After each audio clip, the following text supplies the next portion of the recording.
오늘의 주요 뉴스입니다. 트럼프 미국 대통령과 시진핑 중국 국가주석이 다음 달 경주에서 열리는 에이펙 정상회의에서 만납니다. 한국에서 펼쳐질 미중 정상의 대면 외교전에 전 세계의 관심이 집중될 전망입니다. 트럼프 미국 대통령이 전문직 비자 발급 수수료를 100배 올리기로 했습니다. 기업들의 자국인 고용을 압박하는 조치로 미국에서 전문직으로 일하려는 외국인은 매년 1억 4천만 원의 비자 수수료를 내야 합니다.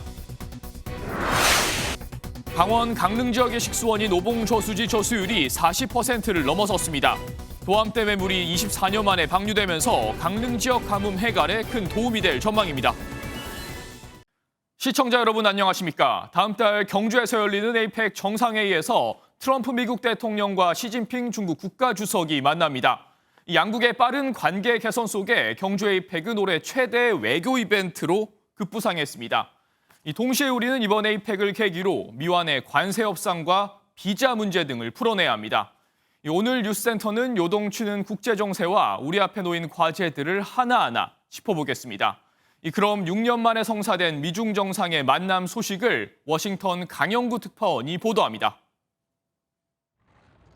트럼프 대통령이 시진핑 주석과의 2시간 통화 직후 SNS를 통해 경주 에이펙 정상회의에서 시 주석과 만나기로 합의했다고 직접 밝혔습니다.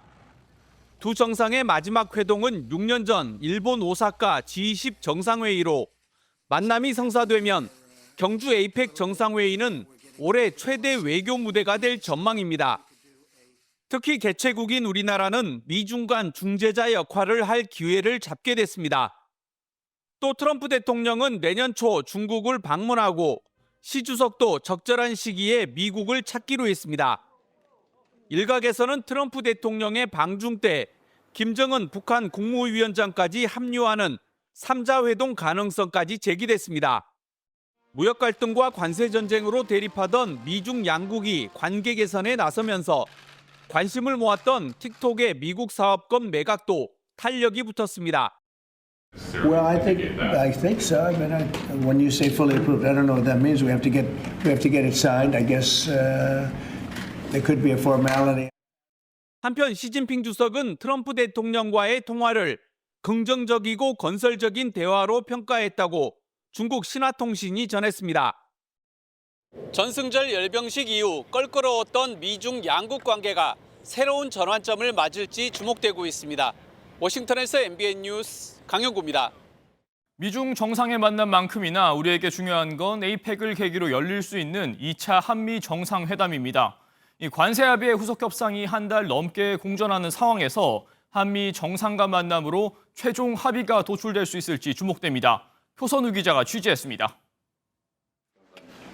대통령실은 한미 정상의 2차 회담은 유엔 총회가 아닌 경주 에이펙이 될 것이라고 유력하게 꼽고 있습니다. 다만 교착 상태에 빠진 관세 협상이 에이펙에서 정상 간 담판 형식으로 최종 결론까지 도출하기는 어려울 것으로 보입니다. 협상의 내용이 좀 디테일한 부분이잖아요. 투자 방식을 어떻게 할지, 투자 주체라든지 이게 정상 간에 만나서 단칼에 매듭을 끝내자 이렇게 할 성질이 아니어서 좀 실무적으로 많이 검토가 돼야 될. 공식적으로는 별개 사안이라며 관세 협상과 미국 조지아주 구금 사태를 구분짓고 있지만 비자 문제가 타결의 물꼬가 될 가능성은 있습니다. 한 대통령실 관계자는 압박은 아니더라도 활용해야 한다며 트럼프 대통령도 계산기를 두드리며 톤이 달라지고 있는 만큼 디테일하게 접근할 수 있다고 밝혔습니다. 이재명 대통령은 시진핑 중국 국가주석도 이번 에이펙에서 처음 만납니다. 2014년 박근혜 정부 이후 11년 만에 한국을 다시 찾는 시 주석과의 정상회담은 한중 관계 복원에 초점을 맞출 것으로 보입니다. 다만 이 대통령이 안보는 미국, 경제는 중국이라는 기존 공식을 깨겠다고 선언한 만큼 새로운 한중 관계의 기틀을 어떻게 준비할 것인지는 대통령실의 숙제로 남아 있습니다. MBN 뉴스 표선우입니다. 이렇듯 관세 문제만큼이나 비자 문제 역시 주요 의제로 거론되는 상황에서 미국 정부는 비자 장사에 열을 올리고 있습니다. 이 전문직 근로자에게 발급되는 비자 수수료를 지금의 100배인 10만 달러, 우리 돈 약 1억 4천만 원으로 높인 겁니다. 이 당초 우리 정부와의 약속과 달리 전문직 비자의 문턱을 더 높인 셈인데 기업들로서는 날벼락입니다. 신혜진 기자의 보도입니다. 도널드 트럼프 미국 대통령이 외국인 전문직 취업 비자인 H-1B 비자 수수료를 대폭 인상하는 행정명령에 서명했습니다. H-1B 비자는 과학, 기술, 공학 등 전문직 종사자에게 주는 비자로 매년 8만 5천 건이 추첨을 통해 배정되는데 한국인도 2천에서 4천 명가량 발급받고 있습니다. 앞으로는 이 비자를 신청하려면 1인당 해마다 10만 달러, 우리 돈 약 1억 4천만 원 수수료를 내야 하는데 기존보다 100배 높은 수준입니다. 최장 체류 기간인 6년을 모두 채우면 개인이나 기업이 부담해야 하는 금액은 60만 달러, 약 8억 4천만 원에 달합니다. 이번 조치는 H-1B 비자의 남용을 막고 미국 기업들이 상대적으로 저렴한 외국인 근로자 대신 자국민을 채용하도록 유도하려는 의도로 풀이됩니다. Train Americans, stop bringing in people to take our jobs. That's the policy here. 당장 외국인 근로자 비중이 높은 미국 IT 기업들은 날벼락을 맞았습니다. 마이크로소프트는 사내 이메일을 통해 직원들은 당분간 미국 내에 머무르고 해외에 있는 직원들은 현지 시간 기준으로 20일까지 복귀할 것을 공고했습니다. 미국에 진출한 한국 기업들 또한 수수료 부담이 급격히 늘면서 외국인 인력 운영 비용이 크게 증가할 것이란 우려가 제기됩니다. MBN 뉴스 신혜진입니다. 미국의 비자 장사는 비단 전문직에만 국한되지 않습니다. 트럼프 대통령이 서명한 행정명령엔 우리 돈 약 14억 원을 내면 영주권을 주는 이른바 골드카드 신설 내용도 포함됐습니다. 이어서 장가희 기자가 보도합니다. 금색 바탕에 자유의 여신상과 독수리, 트럼프 대통령의 얼굴과 서명이 담긴 골드카드입니다.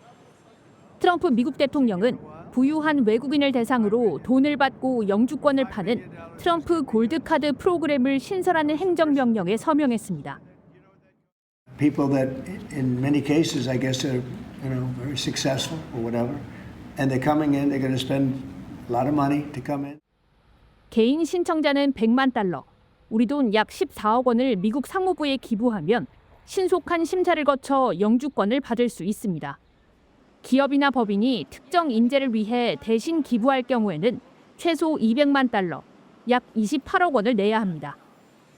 초기 발급 목표는 8만 장, 우리 돈 140조 원 이상의 수익을 창출해 감세와 성장 프로젝트, 국가 부채를 줄이는 데 사용하겠다는 계획입니다. 트럼프 대통령은 골드카드를 통해 불법 이민을 끝내고 세수를 확보할 것이라고 강조했습니다. 트럼프 행정부는 또 500만 달러, 우리 돈 70억 원을 내면 연간 최대 270일 미국 체류가 가능한 플래티넘 카드 도입도 검토 중인 것으로 파악됐습니다. 다만 시민권 취득은 불가능하고 의회의 승인 등의 절차가 필요해 실제 시행까지는 더 많은 시간이 걸릴 전망입니다. MBN 뉴스 장가입니다. 특검 소식으로 이어갑니다. 윤석열 정부의 마지막 검찰총장이었던 심우정 전 총장이 내일 내란 특검에 출석합니다. 지난 3월 윤석열 전 대통령에 대한 구속 취소 결정 이후 즉시 항고를 포기한 경위 등이 집중 추궁될 것으로 보입니다. 이동현 기자가 보도합니다. 12.3 비상계엄 관련 의혹을 수사하는 조은석 특별검사팀이 내일 오전 심우정 전 검찰총장을 피고발인 신분으로 소환합니다. 특검팀은 지난 3월 법원의 윤석열 전 대통령 구속 취소 결정에 즉시 항고를 포기한 데에 대한 심 전 총장의 입장을 조사할 걸로 보입니다. 당시 심 전 총장은 검찰 수사팀의 즉시 항고 주장을 받아들이지 않고 윤 전 대통령에 대한 석방 지휘를 지시했습니다. 보석과 구속 집행 정지에 대한 즉시 항고는 2차례 위헌 결정이 있었습니다. 그러한 위헌 판결의 취지를 따라서 즉시 항고하지 않은 것입니다. 앞서 심 전 총장은 공수처의 직권남용과 직무유기 혐의로 고발됐고 해당 사건이 특검팀으로 이첩됐습니다. 심 전 총장은 이와 더불어 박성재 전 법무부 장관과 계엄 당일 3차례 통화하면서 계엄사령부 합동수사본부의 검사 파견을 검토하는 등 계엄에 가담했다는 의혹도 받고 있습니다. 이와 관련해 특검팀은 지난달 25일 대검찰청과 심 전 총장의 휴대전화 등을 압수수색한 바 있습니다. 특검은 검사 파견 등의 계획이 계엄 후속 조치이자 내란에 포함되는 행위라고 보고 이 부분도 집중 추궁할 걸로 보입니다. MBN 뉴스 이동현입니다. 국민의힘 당원 명부에 대한 압수수색을 진행한 김건희 특검은 통일교인으로 추정되는 당원 11만 명을 특정한 바 있습니다. 그런데 이 중 만여 명이 국민의힘 전당대회를 지원하기 위해 입당한 정황을 특검이 포착한 것으로 알려졌습니다. 이시열 기자가 보도합니다. 김건희 여사 관련 각종 의혹을 수사 중인 민중기 특별검사팀은 지난 18일 국민의힘 당원 명부 데이터베이스 관리업체를 압수수색했습니다. 압수수색 종료된 걸까요? 안에서 고장 났는데 혹시 어떤 이유 때문인가요? 특검팀은 500만 명가량의 국민의힘 당원 명부를 확인했고 이를 통일교 압수수색에서 확보한 120만 명의 교인 명부와 대조했습니다. 그 결과 중복되는 11만 명의 명단을 특정해 추출한 것으로 알려졌습니다. 특검은 이들 중 실제로 투표권을 가진 책임 당원이 몇 명인지 가려내는 작업도 진행 중인 걸로 전해졌습니다. 특히 11만 명 중 약 1만 명이 지난 2022년 말 국민의힘에 단체로 입당한 걸로 의심하고 있습니다. 당시 윤영호 전 통일교 세계본부장과 건진법사 전성배 씨 사이에 오간 문자 메시지에서 이를 뒷받침하는 정황이 발견됐기 때문입니다.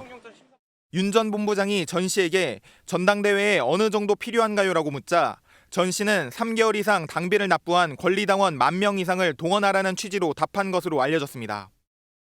특검팀은 신규 당원들이 권성동 의원을 지원하려 했다가 권 의원이 불출마하자 김기현 의원으로 지원 대상을 바꾸려 한 정황도 포착한 것으로 전해졌습니다. MBN 뉴스 이시열입니다. 이 관건은 전체 11만 명으로 추정되는 통일교 신도들이 언제 입당했는지 여부입니다. 국민의힘은 입당 시기는 민감한 정보인 만큼 공개할 수 없다고 못 박았는데요. 또 당원 명부 압수수색이 강제적으로 이뤄졌다며 특검을 직권남용죄로 고발하겠다고 밝혔습니다. 이어서 김도현 기자가 전합니다. 국민의힘은 통일교 당원이 11만 명이란 주장은 특검의 추정일 뿐이라고 선을 그었습니다. 당에서 파악한 숫자와는 차이가 있다면서도 구체적인 입당 시기는 공개할 수 없다고 밝혔습니다. 국민의힘이 끝까지 사수하려고 했던 개인의 계좌 정보 등을 포함한 민감한 정보가 외부로 유출될 우려가 있습니다. 그러면서 특검이 특정 종교와 국민의힘을 연결해 악의적인 프레임으로 몰고 가고 있다며 비열한 정치 의도라고 덧붙였습니다. 국민의힘은 모레 특검을 고발하겠다고 예고했습니다. 특검이 임의 제출을 우선하라는 영장 내용과 달리 강제 집행을 시도했다며 위법한 증거 수집이라고 재차 강조했습니다. 범죄 사실과 관련 없는 부분에 대한 압수수색까지 진행했습니다. 지금 고발장을 작성 중에 있습니다. 반드시 고발하겠습니다. 더불어민주당은 불법과 비리를 감추려고 하는 위헌 정당이라고 비판했습니다. 민주당은 서면 논평을 통해 종교 세력까지 동원해 헌법과 정당 민주주의의 근간을 뒤흔들었다며 수사에 협조하라고 밝혔습니다. MBN 뉴스 김도형입니다.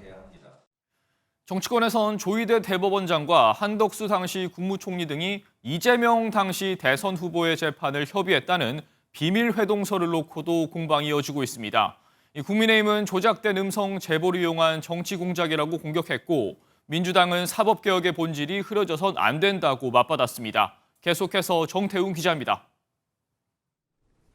국민의힘은 이른바 조희대 대법원장 회동서를 뒷받침하는 제보 음성 자체가 조작된 것이라며 공세를 이어갔습니다. 이번 사건이 단순한 가짜뉴스를 넘어 계획적인 정치 공작이라는 지적과 함께 사법부 장악을 위한 광기라고 몰아붙였습니다. 당대표도 국무총리도 법사위원장까지도 가세한 계획되고 준비된 조직적 정치 공작이라는 사실을 다시 한번 강조해서 말입니다. 민주당을 반헌법적 정치 테러 집단으로 규정함과 동시에 진짜 해산해야 할 위헌 정당은 민주당이라고도 덧붙였습니다. 민주당은 국민의힘이 사법개혁의 본질을 흐린다고 맞섰습니다. 조희대 대법원장을 향해 사법부의 대선 개입 의혹과 늑장 재판에 대한 분명한 입장을 밝힐 것을 재차 압박하며 사법부는 결코 성역이 될 수 없음을 강조했습니다. 내란 재판이 지연되어서는 안 된다라고 하는 민주당이 이 국민의 열망을 받들어 지금 말씀드리고 있는 이 사안이 조이대 소위 회동설이라고 하는 그 진실 공방으로 흐르지 않도록 회동설의 진실 여부가 쉽게 밝혀지지 않을 것으로 보이는 상황 속에서 양당의 갈등의 골만 더욱 깊어지는 모양새입니다. MBN 뉴스 정태웅입니다. 다음 소식입니다. 가뭄에 시달렸던 강릉이 일상을 되찾고 있습니다. 13%대까지 떨어졌던 저수율이 이제 40%를 넘겼고요. 평창 도암댐의 방류도 한몫했습니다. 한숨 넘는 주민들의 모습에 소식을 전해드리는 저희도 마음이 비로소 편해집니다. 추성남 기자입니다. 강릉 수력발전소 방류구에서 시원한 물줄기가 뿜어져 나옵니다. 24년 만에 평창 도암댐 물을 도수관로를 통해 방류하는 모습입니다. 방류구에서 흘러나온 물은 이곳 남대천을 거쳐 관로로 연결된 홍제 정수장으로 전달됩니다. 도암댐 도수관로에 저장된 물은 15만 톤. 하루 10,000톤씩 흘려보낼 예정인데 수질 검사에서 적합 판정을 받아야 식수원으로 사용됩니다. 방류를 지켜본 농민은 안도의 한숨을 내쉽니다. 조금 낫죠. 물이 모자니까 못 썼죠. 말라 죽었습니다. 배추. 강릉 지역의 식수원인 오봉저수지의 저수율은 최근 계속된 비로 이제 40%를 넘어섰습니다. 저만큼 올라온 것도 다행이래요. 물이 없었어요. 그 비가 엄청 고마우시겠어. 네, 고맙죠. 지난 6일부터 아파트를 대상으로 시행했던 제한급수도 어제 오후부터 해제됐습니다. 오늘 물이 많이 내려오더라고요. 도움이 많이 되겠죠. 아파트 사니까 아파트 화장실 사용이 제일 힘든 거예요. 강릉시는 물 공급에 숨통은 트였지만 여전히 평년보다 저수량이 크게 부족하다며 수도 밸브 75% 자율 잠금 등을 통해 물 절약을 유도할 방침입니다. MBN 뉴스 추성남입니다. 네, 사건 소식이 들어왔습니다. 먼저 인터넷 방송을 하고 있던 남성에게 흉기를 휘두른 30대 여성이 경찰에 붙잡혔습니다. 실시간으로 송출되던 중에 사건이 벌어지면서 시청자들의 충격이 큰 상황입니다. 정민형 기자입니다. 자신이 술 마시는 모습을 인터넷으로 생방송 중이던 30대 남성. 자리를 마치고 식당을 나서 계단으로 내려가던 중 누군가에게 습격을 당합니다.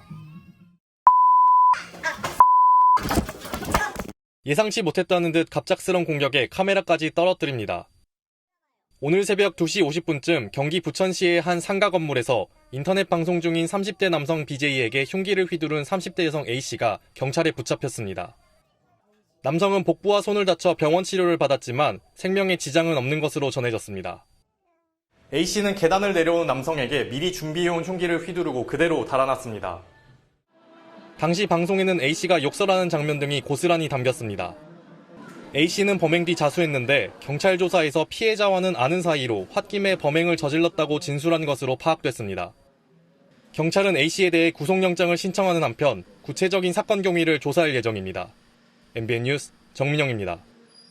그리고 서울 금천구의 주택 지하층에서 가스가 폭발해 50대 남성이 크게 다쳤습니다. 부산에선 오락실에 실탄이 떨어져 있다는 신고가 접수되면서 소동이 일기도 했는데요. 노승환 기자가 전해드리겠습니다. 소방관들이 혹시나 남았을지 모르는 불씨를 찾고 있습니다. 오늘 새벽 0시 10분 서울 금천구의 한 다세대 주택 반지하 집에서 알 수 없는 이유로 가스가 폭발했습니다. 집안에 있던 50대 남성이 온몸에 화상을 입어 중환자실로 옮겨졌고 주민 6명이 대피했다 돌아갔습니다. 경찰과 소방은 주방 가스기구에서 폭발이 일어난 것으로 보고 원인을 조사하고 있습니다. 부산의 한 오락실에선 실탄 2발이 발견됐다는 신고가 접수돼 경찰이 출동했습니다. 조사 결과 한 20대 남성이 실탄과 모양이 같은 모의 실탄들을 갖고 다니다가 오락실에서 잃어버린 것이었습니다.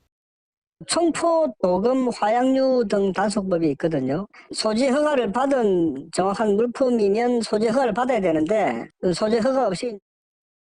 부산 동백항 인근 바다에선 9.8톤급 어선과 1.2톤급 통발어선이 서로 충돌해 통발어선 선원 2명이 바다에 빠졌다가 구조됐습니다. MBN 뉴스 노승환입니다. 이틀 전 정식 운항에 들어간 한강버스가 날씨를 이유로 또 멈췄습니다. 팔당댐 방류로 한강 수위가 높아졌기 때문인데 오늘 탑승을 기대했던 시민들의 허탈감이 컸다고 합니다. 강서영 기자입니다. 주말인데도 한강버스 선착장이 텅 비었습니다. 집중호우로 팔당댐이 방류량을 늘리면서 한강 수위가 잠수교 통과 기준인 7.3m보다 올라가 한강버스 운항이 임시 중단된 겁니다. 비가 많이 와갖고 오늘 운행 안 해요? 예. 헐리네 진짜. 상황을 몰랐던 방문객들은 아쉬운 발걸음을 돌려야 했습니다. 배 한번 타볼까 싶어서 왔어요. 왔는데 배가 안 뜨고 섭섭하죠. 운항이 중단되면서 승객들을 바쁘게 실어 날라야 할 한강버스가 보시는 것처럼 조용히 정박해 있습니다. 날씨로 운항이 취소된 건 개통 전날 시승식에 이어 벌써 2번째입니다. 서울시는 웬만하면 배가 뜰 수 있다는 점을 강조해왔습니다. 여름철 그리고 태풍이 왔을 때 그리고 심각한 추위가 왔을 때 한 20일 정도 빼면 한 245일은 정상 운행을 할 수 있다. 태풍이나 심각한 추위가 없었지만 서울시가 예상한 20일 결항 가운데 벌써 이틀이나 배가 못 떴습니다. 한강버스는 시민들의 출퇴근을 위해 도입한 대중교통수단입니다.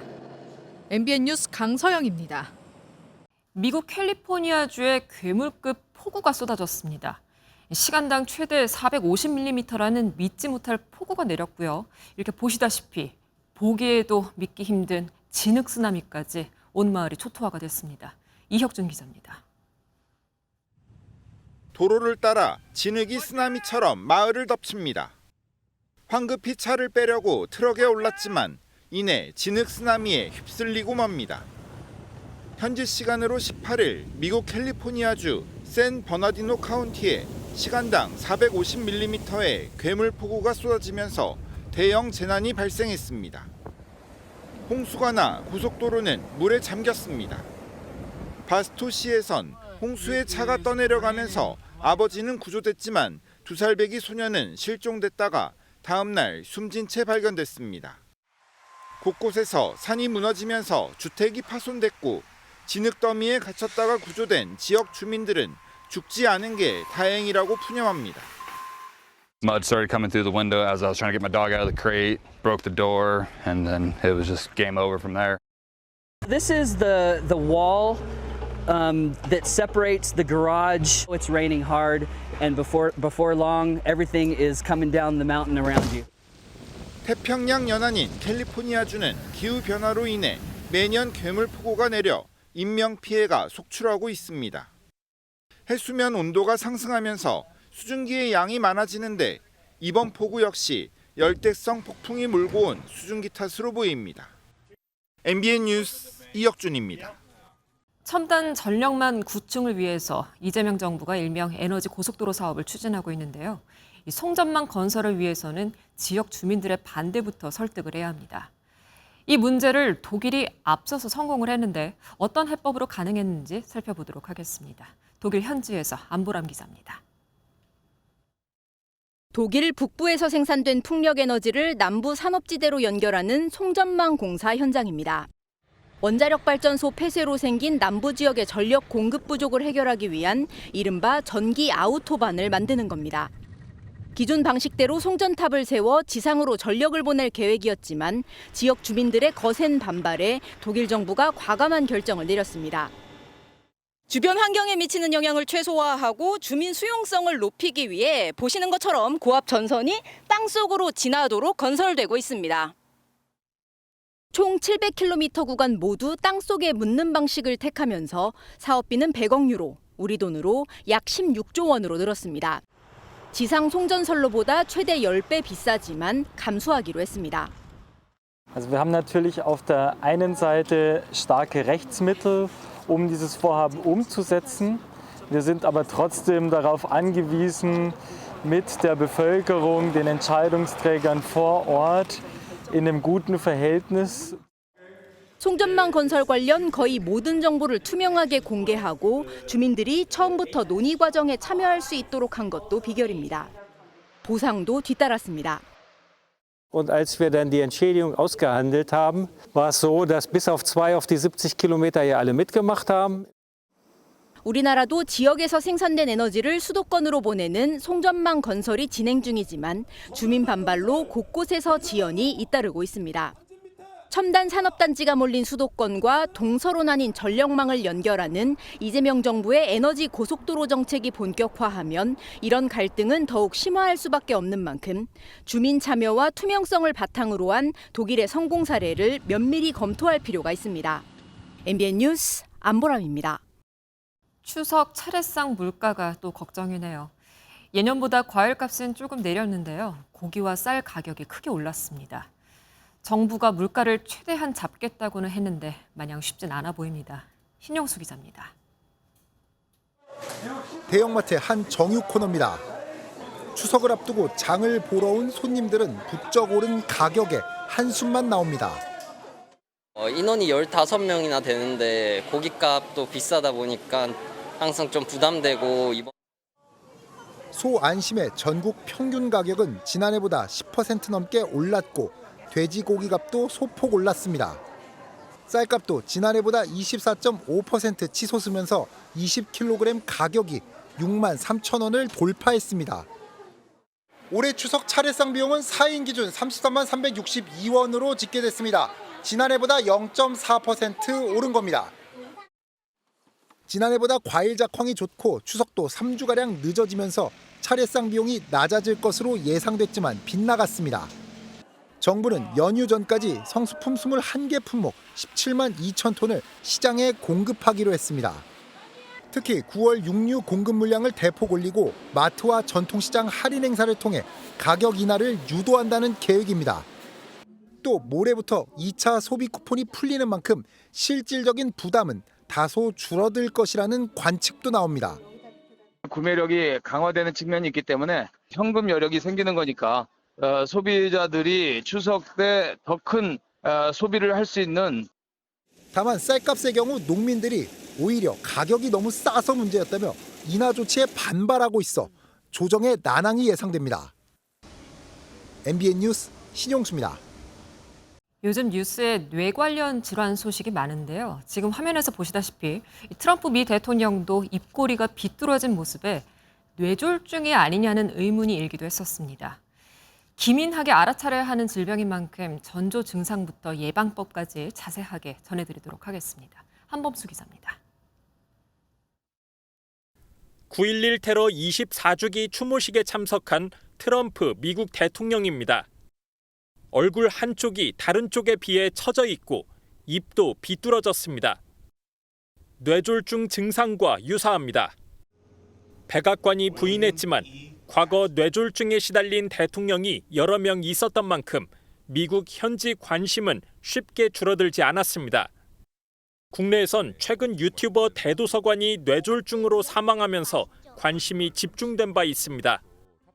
뇌졸중은 뇌혈관이 막히거나 터져 발생하는 질환으로 전조 증상을 동반합니다. 먼저 얼굴, 팔, 다리 한쪽이 갑자기 마비되고 어지럼증으로 균형을 잡기 어려워집니다. 한쪽 팔다리만 마비가 온다면 목 문제일 수도 있고 머리 문제일 수도 있거든요. 다만 얼굴에 마비가 동반된다면 그것은 상당히 머리 문제일 가능성이 높습니다. 발음이 어눌해지는 등 언어 장애도 발생합니다. 갑자기 한쪽 눈의 시야가 흐려진다는 특징도 있습니다. 뇌졸중이 생기면 아무리 늦어도 골든타임 4시간 반에서 6시간 안에 적절한 치료를 받아야 합니다. 치료 적기를 놓치면 사망에 이르거나 영구적인 장애를 앓게 될 수 있습니다. 고혈압, 고지혈증, 당뇨병 환자는 혈액순환이 정상적이지 않은 만큼 뇌졸중을 앓게 될 가능성이 큽니다. 기본으로 돌아가는 게 가장 효과적인 예방법이라 할 수 있습니다. 흡연과 음주를 줄이고 저염식, 저지방 식단을 의도적으로 유지해야 합니다. 일주일에 최소 3번 이상 30분 넘는 유산소 운동도 효과적입니다. MBN 뉴스 한범수입니다. 우리나라 인구 5명 중에 1명은 65세 이상 노인인 시대입니다. 그만큼 우리 주변 가까이에 요양시설이 늘어야 하지만요. 주민들의 합의를 이끌어내는 것부터 문제에 부딪히게 됩니다. 그래서 서울 살던 노인들은 요양원 찾아서 지방으로 떠나야만 하는 처지가 되고 있는데 윤지원 기자가 취재했습니다. 치매센터 반대로 다시 희망으로라는 현수막이 걸렸고 집값이 안 오른다는 노골적인 문구도 내걸렸습니다. 재건축을 추진하고 있는 서울의 한 아파트 모습인데 단지 안에 들어설 계획이던 노인 돌봄 시설에 대한 주민 반대 동의서까지 받고 있습니다. 반대하는 사람들은 뭐 집값 떨어지는 게 어쩌니 뭐 휴무시설로 한지 알고. 실제 주민 반대 등 이유로 서울에 새로 지어진 요양시설 수는 지난 3년 동안 50%나 줄었습니다. 하지만 장기 요양이 필요하다고 인정받은 노인은 지난 10년 동안 3배 늘고 있어 시설마다 못 들어가는 사람이 부지기수입니다. 2년 전 지어진 시립 요양시설입니다. 정원이 90명도 안 되는데 대기 인원만 900명입니다.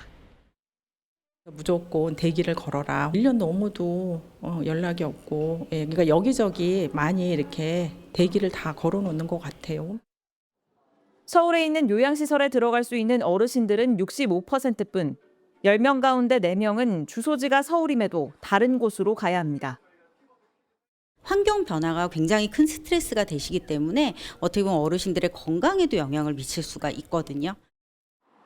서울시는 노인복지시설도 어린이집처럼 재건축, 재개발 때 반드시 만들어야 하는 건물로 규정하는 개정안을 추진하고 있지만 3년째 표류 중입니다. MBN 뉴스 윤지원입니다. 어린 아이들에게 너 우표를 알고 있니? 라고 물어보면 그게 뭐예요? 라는 대답이 돌아올 겁니다. 우리 어른들도 잊고 살았던 우표가 최근 새로운 모습으로 우리 앞에 나타났습니다. 인공지능과 K 콘텐츠를 만난 우표의 대변신을 유승호 기자가 전해드립니다.